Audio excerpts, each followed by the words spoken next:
നമ്മളോട് പെഡിക്യൂറിനെ കുറിച്ച് പറയുമ്പോൾ സാധാരണക്കാരിൽ പലരും ചോദിക്കാറുണ്ട്, പെഡിക്യൂർ എന്ന് വെച്ചാൽ എന്താണെന്ന്. കാൽനഖ പാദ സംരക്ഷണത്തെയാണ് പെഡിക്യൂർ എന്ന് പറയുന്നത്.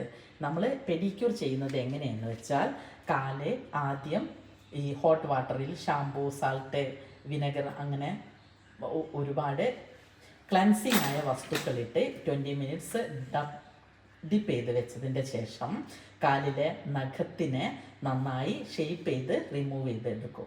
അതുപോലെ തന്നെ നഖത്തിനെ പുഷ് ചെയ്തിട്ട് ഡെഡ് സെൽസിനെ ഒഴിവാക്കി കുഴിനഖം അതുപോലുള്ള ഈ അരികിലുള്ള പ്രശ്നങ്ങളെ മാറ്റിയെടുത്ത് കാല് നന്നായിട്ട് റബ്ബ് ചെയ്തിട്ട് സോഫ്റ്റാക്കി മാറ്റിയതിൻ്റെ ശേഷം വിള്ളലുകളെ ചെത്തിയെടുത്ത് സ്ക്രബ് ഇട്ടിട്ട് മിനുസമുള്ളതാക്കി മാറ്റും.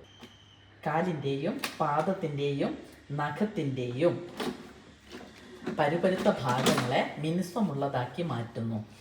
മിനുസമുള്ളതാക്കി മാറ്റിയതിൻ്റെ ശേഷം നൗറിഷിംഗ് ക്രീം ഇട്ട് നല്ല രീതിയിൽ മസാജ് കൊടുക്കുന്നു. കാലിൻ്റെ വിള്ളലുകൾ ഇല്ലാതാവുന്നു.